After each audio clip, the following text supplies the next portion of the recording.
বাবৰে প্ৰতিষ্ঠা কৰা মোগল সাম্ৰাজ্য ঔৰংজেবৰ দিনত ধ্বংস হৈছিলে। ঠিক সেইদৰে কংগ্ৰেছো যেন ধ্বংস হ'ব ওলাইছে ৰাহুল গান্ধী আৰু গৌৰৱ গগৈৰ দিনত। নমস্কাৰ দৰ্শকসকল, আহিছো অন্য এটা বিষয়ৰ মাজলৈ।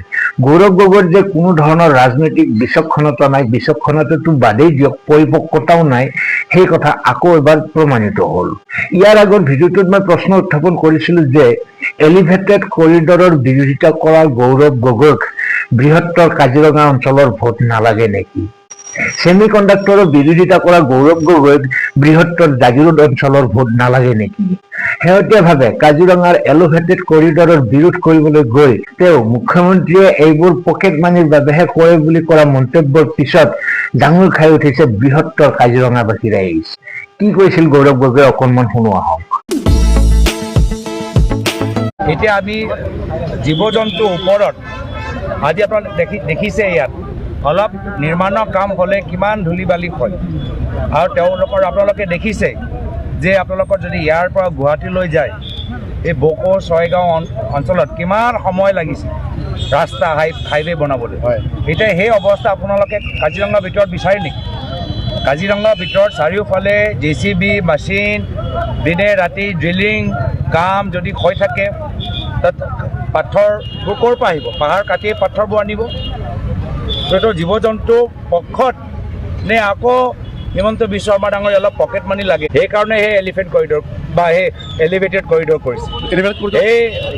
এইবোৰ চব হিমন্ত বিশ্ব শৰ্মা ডাঙৰীয়া যে ফ্লাইঅভাৰৰ ওপৰত বেছি নিৰ্মাণ আজি বেছি গুৰুত্ব কিয় দিয়ে, এলিভেটেড কৰিডৰৰ ওপৰত বেছি গুৰুত্ব কিয় দিয়ে? যে তেওঁ ঠিকাদাৰৰ পৰা কিছু পকেট মানি পায়। মুখ্যমন্ত্ৰীয়ে পকেট মানিৰ বাবেহে ফ্লাইঅভাৰ বা এলিভেটেড কৰিডৰ নিৰ্মাণ কৰে। গৌৰৱ গগৈৰ বক্তব্য হৈছে এনেধৰণৰ। তেওঁৰ আচলতে তৃণমূল জনতাৰ লগত, তৃণমূল পৰ্যায়ৰ মানুহৰ লগত কোনো ধৰণৰ সম্পৰ্ক নাই। যদি থাকিলেহেঁতেন তেন্তে নিশ্চয় তেওঁ গম পালেহেঁতেন যে কাজিৰঙাৰ এলিভেটেড কৰিডৰ নিৰ্মাণৰ সৈতে জড়িত হৈ আছে বৃহত্তৰ কাজিৰঙাবাসীৰ দীঘলীয়া সংগ্ৰাম। এই বিষয়ে শুনো আহক। নিশ্চিতভাৱে তেখেতে যদি এইখিনি কথা কৈছে, আমি কোনো কাৰণতে গ্ৰহণযোগ্য নহয় বুলি ভাবিছোঁ আৰু তাৰ তীব্ৰ বিৰোধিতা কৰিম। কাৰণ চাওক, এই যিটো ফ'ৰলেণ্ডৰ কথা বা এলিভেটেড কৰিডৰ কথাটো আজিৰ নহয়, ইয়াৰ কাৰণে এটা ডাঙৰ আমাৰ সংগ্ৰাম হৈছিল। প্ৰায় আমি 7 বছৰ সংগ্ৰামত অৱতীৰ্ণ হৈছিলোঁ।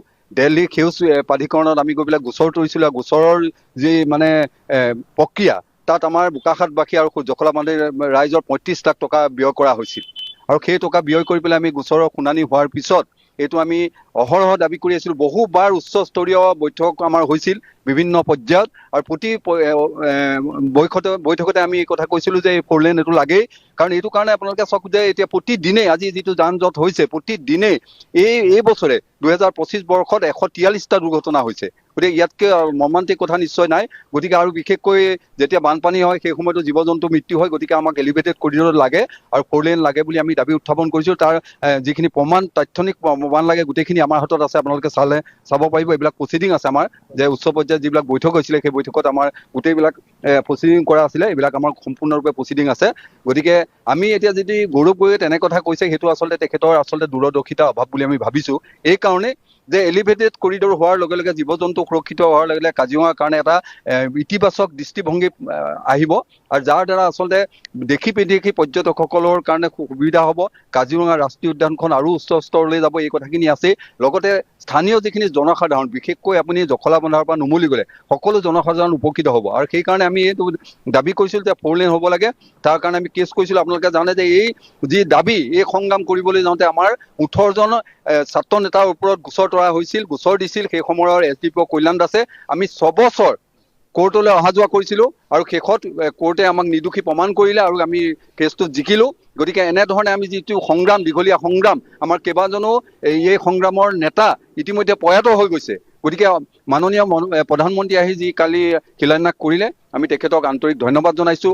মুখ্যমন্ত্ৰীক ধন্যবাদ জনাইছোঁ। আমাৰ স্থানীয় বিধায়ক অতুল বৰা তথা আমাৰ কেশৱ মহন্তদেৱকো আমাৰ তৰফৰ পৰা আমি দাবী সমিতিৰ ফালৰ পৰা আন্তৰিক ধন্যবাদ আৰু কৃতজ্ঞতা জনাইছোঁ।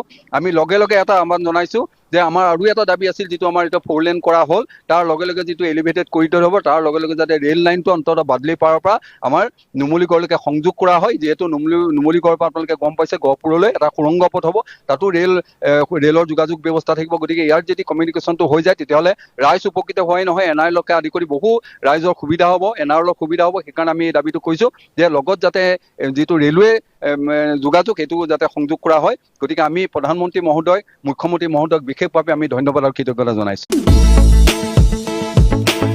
দৰ্শকসকল গৌৰৱ গগৈয়ে এইবিলাকৰ একো ভু নাপাই বুজিলো কিন্তু দলৰ মজিয়াত এনে এজনো ব্যক্তি নাইনে যিয়ে এইবোৰ ক্ষেত্ৰত কিছু হলেও খবৰ যোগান ধৰিব তেওঁক এনেদৰে ৰাজনীতি কৰেনে কোনোবাই আহক পীযুষ হাজৰিকা আৰু পবিত্ৰ মাৰ্ঘেৰিটাই গৌৰৱ গগৈৰ অপৰিপক্কতাৰ কিদৰে সুযোগ গ্ৰহণ কৰিছে এবাৰ চাই লওঁ কেতিয়াবা আমি দেখা পাওঁ গাড়ীৰ খুন্দাত জীৱ জন্তু মৰে তাৰ পৰা কি হ'ব আমাৰ জীৱ জন্তুও বাচিব জীৱকুলো বাচিব সেই কথাটো কিয় গৌৰৱ গগৈ ডাঙৰীয়াই চিন্তা কৰা নাই মই নাজানো তেখেতে ইমান পঢ়া শুনা কৰা ব্যক্তি বুলি সকলোৱে ভাবে তেখেত বিদেশত ডাঙৰ হোৱা বিদেশৰ পৰিয়াল তেখেতৰ পৰিয়াল বিদেশত থাকে গতিকে বিদেশততো নিশ্চয়কৈ এইবিলাক দেখিছে তেখেতৰ পৰিয়ালৰ 3জন সদস্য বিদেশী ব্ৰিটিছ নাগৰিক ব্ৰিটেইনত বা ইউৰোপতো চাগে ক'ৰবাত তেনেকুৱা আছে তাৰমানে ইউৰোপত থাকিব লাগে ব্ৰিটেইনত থাকিব লাগে অসমত থাকিব নালাগে অসমৰ ভাল হ'ব নালাগে সেইকাৰণে গৌৰৱ গগৈ ডাঙৰীয়াই এইবিলাক কাম কৰে এই কথা কয় কিন্তু অসমৰ ৰাইজে এই কথা বেয়া পায় আৰু অসমৰ ৰাইজে এলিভেটেড কৰিডৰ ভাল পায় অভাৰব্ৰিজ ভাল পায় ভাল ৰাস্তা ভাল পায় দলং লাগে সকলোখিনি আমি কৰিম তেখেতে যি কৈছে মথাউৰি নাই মথাউৰি সম্পূৰ্ণকৈ আছে অসমত এতিয়া আৰু খুব বেছি 100 কিলোমিটাৰ মথাউৰি নোহোৱা অঞ্চল আছে কিন্তু সেই অঞ্চল 100 কিলোমিটাৰত ফিজিবিলিটি কম আছে